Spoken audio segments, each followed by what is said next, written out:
Hello दोस्तों, welcome to Learn India Official platform. तो मैं आप लोगों को झारखंड के हिस्ट्री में झारखंड के राजकीय प्रतीक, झारखंड की जनसंख्या, ये सब सारे करा चुका हूँ। प्लेलिस्ट में वीडियो है, आप लोग जाएं और पूरे वीडियो को देखें। और मैं करवा चुका हूँ झारखंड का ऐतिहासिक परिचय, प्रागैतिहासिक काल में झारखंड, फिर जितने भी धार्मिक आंदोलन थे जैसे जैन धर्म, बौद्ध धर्म, ये सभी करा चुका हूँ मैं। और प्राचीन काल में झारखंड में क्या क्या शासन व्यवस्था थी ये भी करा चुका हूँ। मध्यकाल में झारखंड की क्या शासन व्यवस्था थी ये भी करवा चुका हूँ। Okay dear. और अब करवाऊँगा झारखंड के क्षेत्रीय राजवंश, लोकल जो राजवंश थे उसको करवा रहा हूँ। और प्लेलिस्ट का भी जो लिंक है डिस्क्रिप्शन में मैं दे चुका हूँ, आप लोग जाएं और सारे वीडियो को देखें। अगर अच्छा लगे तो दोस्तों आप लोगों से रिक्वेस्ट है कि मुझे सपोर्ट करें और इस चैनल को सब्सक्राइब करें dear, Learn India Official. Okay friends, support करें आप लोग मुझे। और मैं आप लोगों से बोलना चाहता हूँ कि ये जो क्वेश्चन मैं करवा रहा हूँ ये क्विज के रूप में लें और अपने टेस्ट करें कि मुझे कितना याद है कितना याद नहीं है। और अगर नहीं याद है तो मैं आंसर बताऊँगा और इसे सीखें। Okay dear. और अपने दोस्तों के साथ भी शेयर करें ताकि वो भी सीखें। फर्स्ट क्वेश्चन दिया गया है कि किस जनजाति के लोगों द्वारा सबसे पहले झारखंड राज्य निर्माण की प्रक्रिया शुरू की गई थी? किस जनजाति के द्वारा? तो ये मुंडा जनजाति हो जाएगा। Okay friends, option C correct हो जाएगी। आगे चलिए नेक्स्ट क्वेश्चन चलते हैं। आगे दिया है सेकंड में कि मुंडा जनजाति का वह कौन सा व्यक्ति था जिसने सबसे पहले झारखंड राज्य निर्माण की प्रक्रिया शुरू की थी? तो क्या हो सकता है इसका आंसर? तभी मारेंगे बिरसा मुंडा पर, यहाँ होगा रीता मुंडा, जिन्होंने झारखंड राज्य की निर्माण की प्रक्रिया शुरू की थी। ऑप्शन सी करेक्ट हो जाएगी। थर्ड क्वेश्चन दिया गया है निम्न में से किस व्यक्ति को रीता मुंडा द्वारा मुंडाओं का शासक चुना गया? किस व्यक्ति के द्वारा? तो इसका आंसर हो जाएगा सुतिया पाहन। ऑप्शन बी करेक्ट हो जाएगी। थोड़ा टाइम मिलता है तो आप लोग आंसर को सोच सकते हैं। आगे दिए 3 नंबर में कि सुतिया पाहन ने अपनी नव स्थापित राज्य का नाम क्या रखा था? नव स्थापित जो राज्य का नाम क्या रखा था? तो ये हो जाएगा सुतिया नागखंड। ऑप्शन डी करेक्ट हो जाएगी। ओके फ्रेंड्स, आगे चलिए 5 नंबर में दिया गया है कि सुतिया नागखंड का प्रथम राजा कौन था? सुतिया नागखंड का प्रथम राजा कौन था? तो ये हो जाएगा सुतिया पाहन। ऑप्शन ए करेक्ट हो जाएगी। नेक्स्ट क्वेश्चन 6 नंबर, सुतिया नागखंड का अंतिम राजा कौन था? ये सभी लोकल राजवंश पढ़ रहे हैं इसलिए आप लोग इसको पढ़ें और आंसर देने की कोशिश करें। सुतिया नागखंड का अंतिम राजा कौन था? तो ये हो जाएगा ये मदर मुंडा। ऑप्शन ए करेक्ट हो जाएगी। Okay dear. चलिए 7 नंबर में दिया गया है नागवंशी राज्य की स्थापना कब की गई थी? यहाँ अगला वंश चल गया नागवंशी। तो नागवंशी राज्य की स्थापना प्रथम शताब्दी में की गई थी। ऑप्शन ए करेक्ट हो जाएगी। 8 नंबर, नागवंशी राज्य की स्थापना किसने की थी? देखिए सारे राजवंश यहाँ खत्म हो जाएगी क्षेत्रीय। ओके, तो इसमें बहुत सारे क्वेश्चन है, 146 करीबन है, तो 2 पार्ट रहेगी। आप लोग सेकंड पार्ट को भी देखेंगे।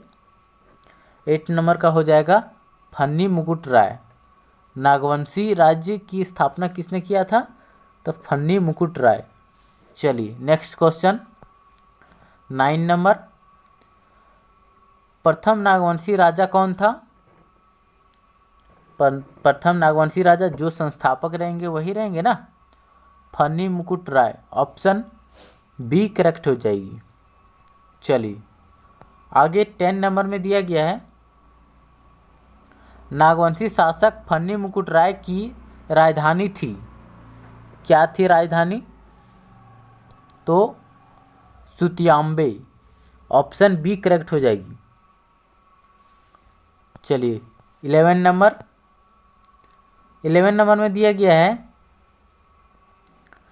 कि जेडी के अनुसार नागवंशी राज्य की स्थापना कब की गई थी? जेडी के अनुसार नागवंशी राज्य की स्थापना कब की गई थी?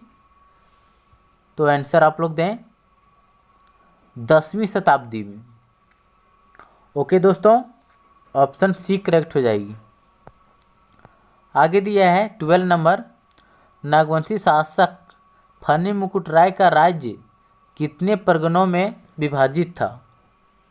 कितने परगनों में विभाजित था?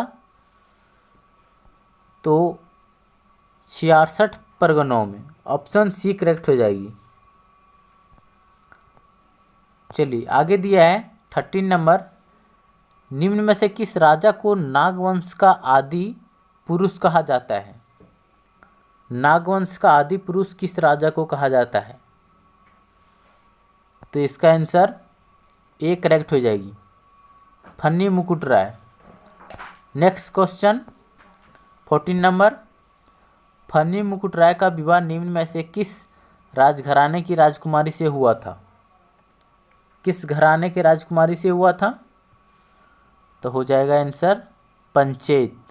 ऑप्शन डी करेक्ट हो जाएगी। तो दोस्तों अच्छा लगा होगा, क्यूज के रूप में अगर कर रहे हैं तो आप लोग मुझे सपोर्ट करें और चैनल को सब्सक्राइब करें। Okay dear. चलिए 15 नंबर में है, पंचेत राज्य स्थित था। पंचेत राज्य में फन्नी मुकुट राय का विवाह हुआ था, तो वह कहाँ स्थित था? ऑप्शन दिया गया है, तो ये हो जाएगा नागवंशी राज्य के पूर्व में। नागवंशी जो राज्य था उसके पूर्व में पंचेत राज्य स्थित था। ऑप्शन ए करेक्ट हो जाएगी। आगे दिया है 16 में, फन्नी मुकुट राय ने पंचेत राज्य की सहायता से किस राज्य को पराजित करने में सफलता प्राप्त की थी? किस राज्य को पराजित करने में पंचेत राज्य की सहायता से? तो ये हो जाएगा क्योंझोर। क्योंझोर राज्य पराजित करने में सफलता पाई थी फन्नी मुकुट राय ने, किसके सहयोग से? पंचेत राज्य की सहायता से। ऑप्शन ये करेक्ट हो जाएगी। आगे दिए 17 नंबर में, क्योंझोर राज्य स्थित था। अब क्योंझोर राज्य नागवंशी राज्य के किस ओर स्थित था आप लोग को बताना है। तो इसका आंसर हो जाएगा नागवंशी राज्य के दक्षिण में। ओके फ्रेंड्स, चलिए आगे दिया है 18 नंबर में, निम्न में से कौन नागवंशी शासक फन्नी मुकुट राय का दीवान था? देवराय श्रीवास्तव, राज श्रीवास्तव, भवराय श्रीवास्तव, चंद्राय श्रीवास्तव। तो यहाँ आंसर ऑप्शन सी करेक्ट हो जाएगी, भवराव श्रीवास्तव फन्नी मुकुट राय का दीवान था। ओके फ्रेंड्स, आगे दिया है 19 नंबर,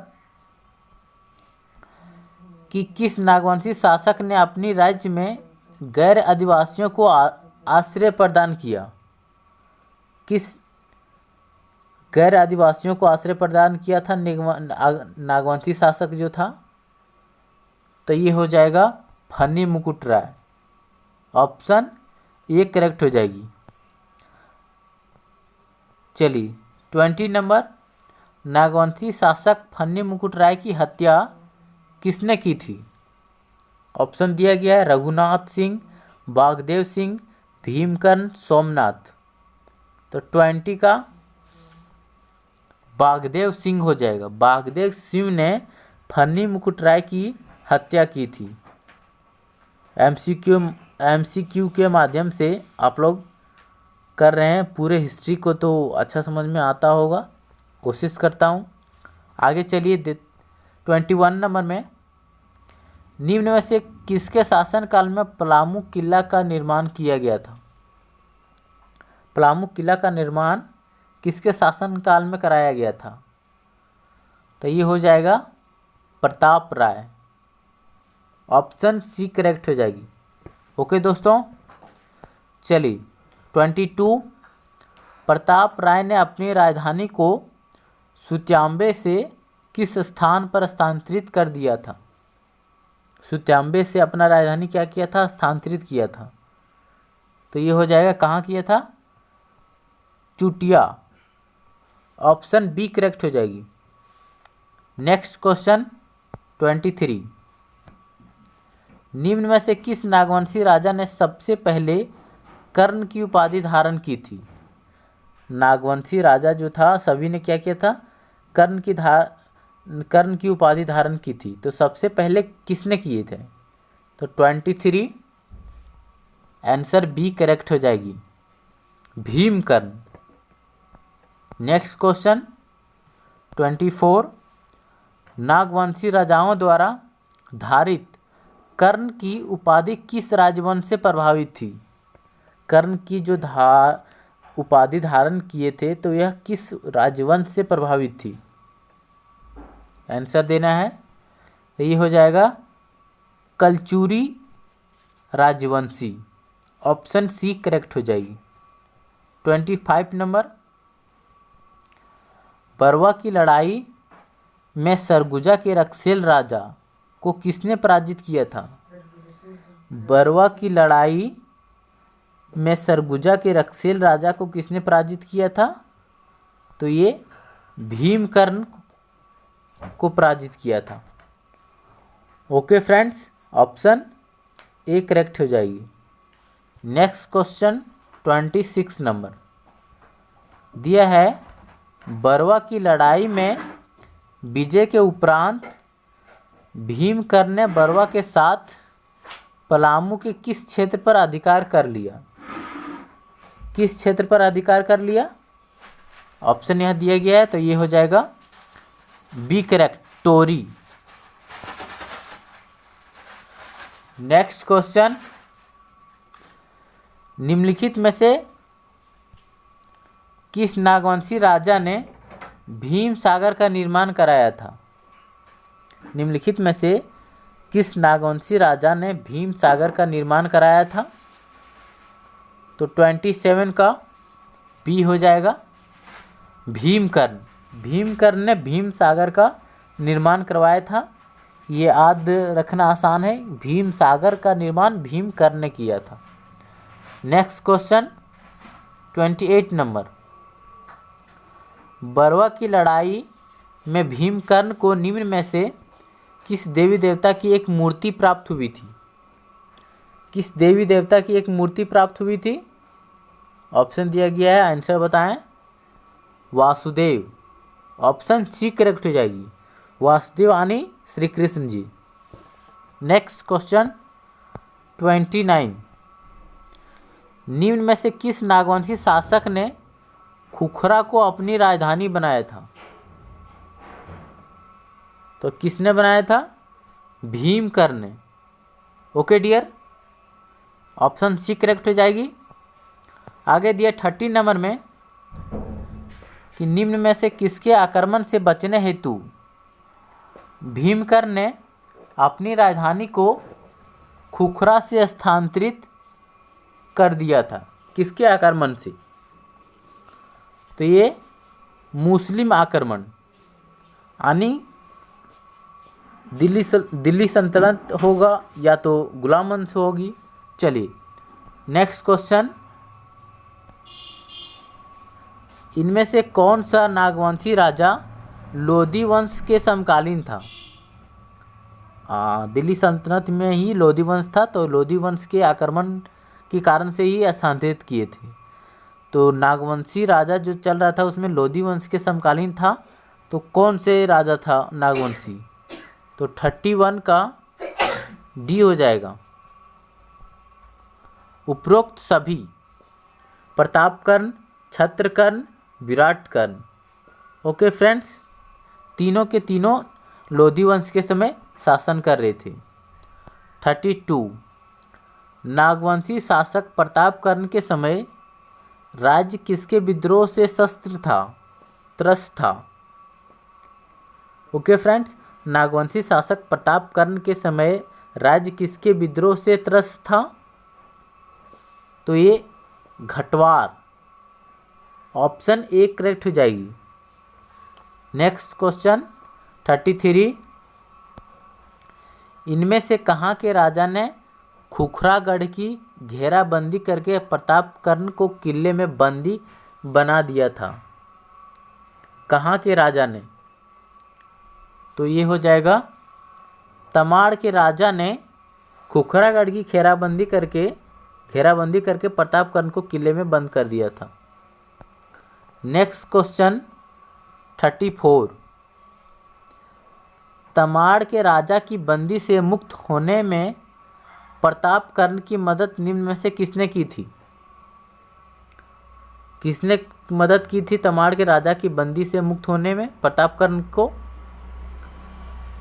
तो हो जाएगा Bagdev. Okay friends, option A correct हो जाएगी। नेक्स्ट क्वेश्चन 35 खरवार राजा प्रताप राय को मुक्त कराने के दौरान तमाड़ के राजा को पराजित किया था। इसके परिणाम स्वरूप बागदेव को कौन सा क्षेत्र पुरस्कार के रूप में मिला था? कौन सा पुरस्कार क्षेत्र पुरस्कार के रूप में मिला था? क्षेत्र मिल गया था उनको। तो ये हो जाएगा कर्णपुरा, ऑप्शन सी करेक्ट हो जाएगी। नेक्स्ट क्वेश्चन आगे दिया है 36 में दिया है कि नागवंशी राजा छत्रकर्ण के शासनकाल में कोराम्बे में किस भगवान की मूर्ति स्थापित की गई थी? कोराम्बे में किस भगवान की मूर्ति स्थापित की गई थी? तो ये हो जाएगा option C correct, Vishnu. Next question 36 number कि चैतन्य महाप्रभु ने झारखंड में निम्न में से किस मत का प्रचार प्रसार किया था? ओके फ्रेंड्स, तो इसका आंसर दें शैव मत, वैष्णव मत, दोनों, इनमें से कोई नहीं। तो यहाँ आंसर बी करेक्ट हो जाएगी, वैष्णव मत। नेक्स्ट क्वेश्चन 38 में दिया गया है रामशाह निम्न में से किसके समकालीन था? रामशाह किसके समकालीन थे? तो 38 का सी करेक्ट हो जाएगी, बहादुर शाह प्रथम। नेक्स्ट क्वेश्चन 39 नंबर नागवंशी शासक यदुनाथ शाह निम्न में से किसके समकालीन था? नागवंशी शासक में जो यदुनाथ शाह था वह किसके समकालीन? तो ये फर्रुखसियार के समकालीन, फर्रुखसियार, ऑप्शन ए करेक्ट हो जाएगी। 40 नंबर में दिया है निम्न में से किस मुगल सूबेदार द्वारा आक्रमण करने के बाद यदुनाथ शाह ने उसे 1 लाख रुपये माल गुजारी देना स्वीकार किया था? किस सूबेदार के आक्रमण करने के बाद यदुनाथ शाह ने उसे 1 लाख रुपये माल गुजारी देना स्वीकार किया था? 1 लाख। तो आंसर सी करेक्ट हो जाएगी, सरबुलंद खां, सरबुलंद खां, ऑप्शन सी करेक्ट हो जाएगी। 41 में है कि सरबुलंद खां के आक्रमण के बाद अपने राज्य को सुरक्षित करने हेतु यदुनाथ शाह ने अपनी राजधानी कहाँ स्थापित कर दी थी? कहाँ स्थानांतरित कर दी थी? तो सुरक्षित रखने के लिए कहाँ की थी? पालकोट, ऑप्शन ए करेक्ट हो जाएगी। नेक्स्ट क्वेश्चन 42 शिवनाथ शाह के शासनकाल में निम्न में से किस मुगल सूबेदार ने आक्रमण किया था? शिवनाथ शाह के शासनकाल में ऑप्शन दिया गया है, तो 42 का ए करेक्ट हो जाएगी, फखरुद्दौला। ओके फ्रेंड्स, ऑप्शन ए।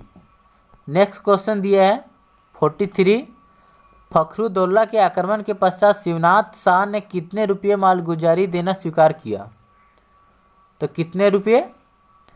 12,000। ऑप्शन डी करेक्ट हो जाएगी। यानी दिल्ली में जो भी शासन कर रहे थे सभी यहाँ अपना सूबेदार को आक्रमण करने बोलते थे और यहाँ से फिर मालगुजारी ले लिया करते थे शर्त के अनुसार। आगे दिया है निम्न में से कौन सा नागवंशी शासक शिवनाथ शाह का उत्तराधिकारी था? शिवनाथ शाह का उत्तराधिकारी कौन था? तो 44 का हो जाएगा Udaynath Shah. Option B correct हो जाएगी। ओके दोस्तों, नेक्स्ट क्वेश्चन 45 नंबर, नागवंशी शासक उदयनाथ शाह निम्न में से किसके माध्यम से मुगल सूबेदार अली वर्दी खां को मालगुजारी भुगतान करता था? तो ऑप्शन दिया गया, आप लोग आंसर देने की कोशिश करें। 45, तो इसका आंसर विष्णु सिंह हो जाएगा। ऑप्शन ए करेक्ट हो जाएगी। आगे दिया है 46 में उदयनाथ सिंह के शासन के समय विष्णु सिंह ने निम्न में से कहाँ का शासक था? यानी उदयनाथ सिंह के शासन के समय विष्णु सिंह कहाँ शासन कर रहे थे? 4 ऑप्शन है, ऑप्शन आंसर देने की कोशिश करें। तो 46 का बी हो जाएगा, रामगढ़। ओके फ्रेंड्स, तो आप लोगों को होप क्यूज बहुत अच्छा लग रहा होगा, आंसर देने की कोशिश कर रहे होंगे। तो आप लोग से रिक्वेस्ट है कि मेरे इस चैनल को ज़रूर सब्सक्राइब करें डियर। आप लोग की मदद से ही मैं आगे बढ़ पाऊँगा। चलिए, और आगे वीडियो बनाने में भी मुझे अच्छा लगेगा। 47 नंबर में दिया है निम्न में से कौन सा शासक उदयनाथ शाह का उत्तराधिकारी था? उदयनाथ शाह का उत्तराधिकारी कौन था? तो 47 नंबर श्याम सुंदर शाह। ऑप्शन ए करेक्ट हो जाएगी। 48 श्याम सुंदर शाह के शासन के दौरान मराठा योद्धा भास्कर राव पंडित ने झारखंड के रास्ते कहाँ आक्रमण किया था? झारखंड के रास्ते कहाँ आक्रमण किया था? झारखंड से क्रॉस होकर के कहाँ आक्रमण किए थे? उड़ीसा, बंगाल, छत्तीसगढ़, नेपाल। तो हो जाएगा बंगाल में। ओके फ्रेंड्स, झारखंड के रास्ते से बंगाल में आक्रमण किए थे भास्कर राव पंडित ने। नेक्स्ट क्वेश्चन 49 नंबर, जब मराठा योद्धा भास्कर राव पंडित ने झारखंड से होकर बंगाल पर आक्रमण किया तब बंगाल का सूबेदार कौन था? ऑप्शन दिया गया है, तो 49 का डी हो जाएगा, Ali Vardi Khan. Okay friends, option D correct हो जाएगी। Next question 50 number, Bhaskar Rao Pandit ने किस वर्ष झारखंड के रास्ते से होकर बंगाल पर आक्रमण किया था? बंगाल पर आक्रमण किस वर्ष किया था? तो हो जाएगा 1742 ईस्वी में। ऑप्शन सी करेक्ट हो जाएगी। आगे चलते हैं 51 में है रघुजी भोसले ने किस वर्ष बंगाल पर आक्रमण किया जिसकी शिकायत अलीवर्दी खां ने मराठा पेशवा बालाजी से की थी? किस वर्ष की थी? तो इसका आंसर हो जाएगा 1743 ईस्वी में। ऑप्शन डी करेक्ट हो जाएगी। आगे चलते हैं 52 पेशवा बालाजी राव ने निम्न में से झारखंड के किस स्थान से होकर बंगाल गए थे?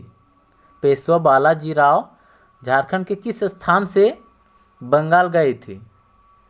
तो राजमहल से होकर के। Okay friends, option C correct हो जाएगी। Next question 53। बंगाल पर आक्रमण करने के बाद रघुजी भोंसले निम्न में से झारखंड के किस क्षेत्र से होकर अपने राज्य वापस लौट गया? अपने राज्य वापस लौट गया तो किस क्षेत्र से?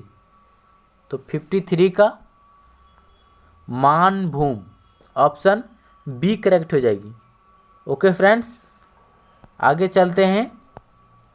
54 नंबर, निम्न में से किस नागवंशी शासक के समय जमींदार प्रथा का उन्मूलन कर दिया गया था? कौन से नागवंशी शासक थे जिसमें जमींदार प्रथा का उन्मूलन कर दिया गया था?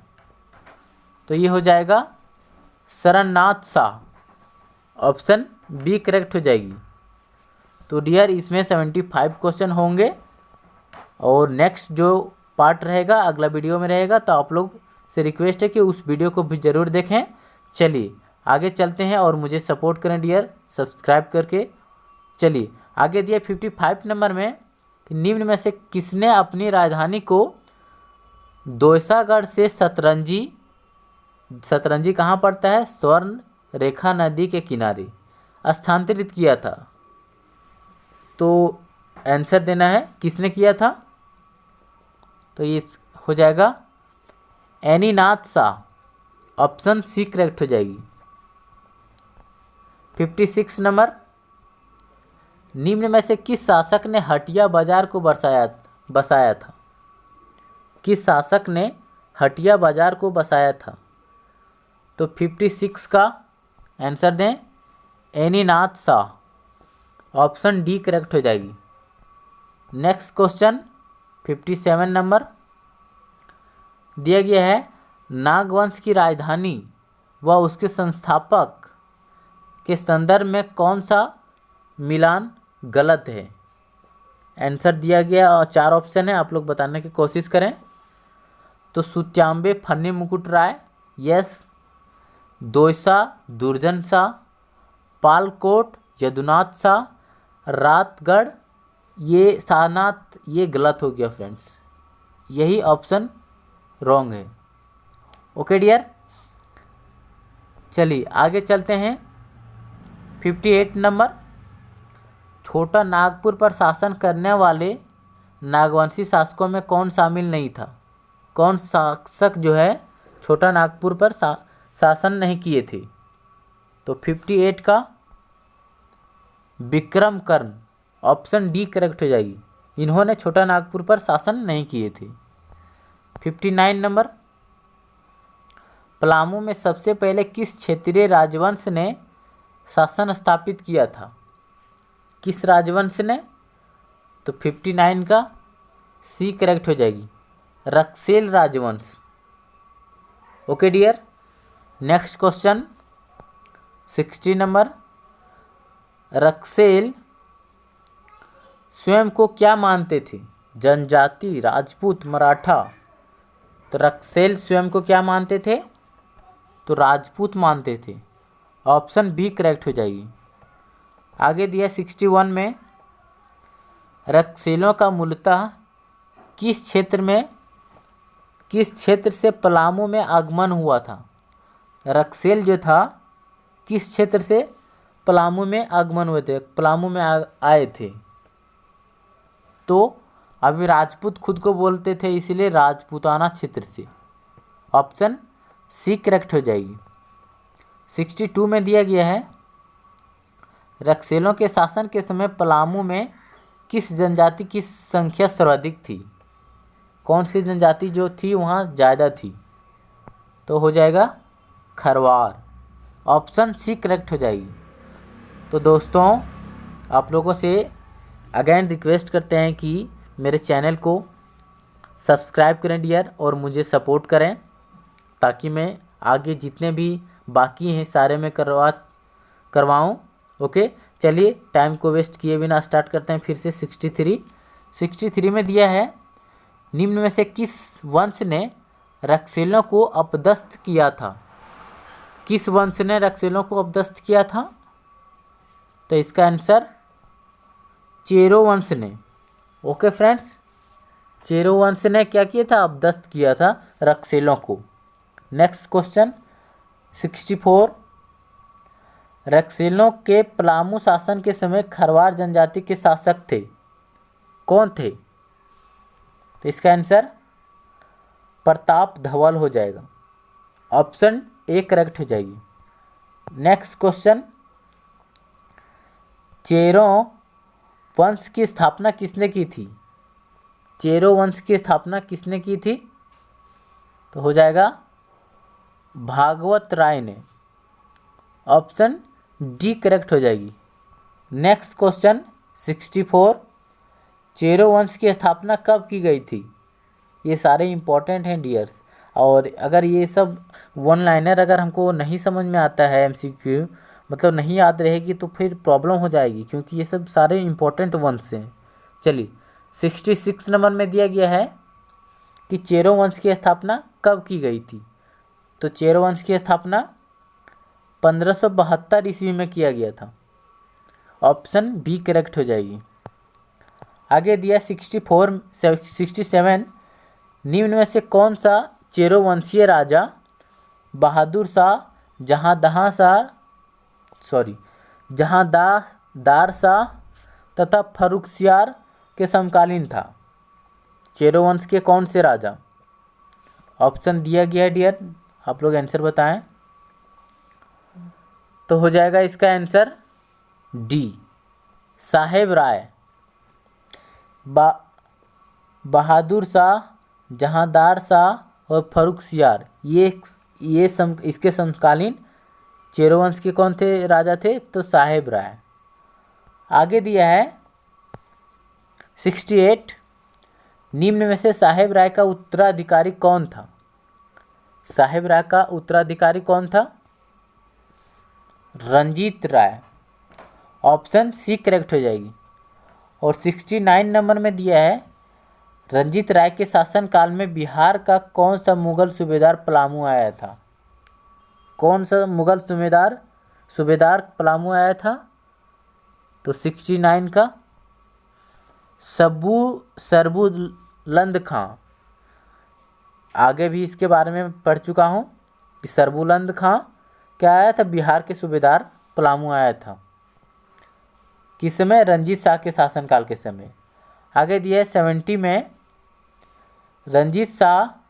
रंजीत राय ने मुगल सूबेदार सरबुलंद खां से निम्न में से किस क्षेत्र पर कब्जा कर लिया था? किस क्षेत्र पर कब्जा कर लिया था? तो इसका आंसर हो जाएगा सी, टोरी क्षेत्र। ऑप्शन सी करेक्ट हो जाएगी। आगे दिया है 71 नंबर, टोरी परगना कब तक रंजीत राय के कब्जे में रहा? कब तक रहा जब अधिकार कर लिए थे? तो हो जाएगा 1772 ईस्वी तक। Okay friends, next question 74। निम्न में से किसने रंजीत राय की हत्या करके पलामू राय पर कब्जा कर लिया? रंजीत राय की हत्या करके पलामू राय पर राज्य पर कब्जा कर लिया, किसने किया था? तो ये जय कृष्ण राय ने। Okay friends, option D correct हो जाएगी। आगे दिया 73 में बिहार के किस सूबेदार ने 1730 में पलामू के चेरो राजा जय कृष्ण राय से कर वसूल किया? बिहार के कौन से सूबेदार ने?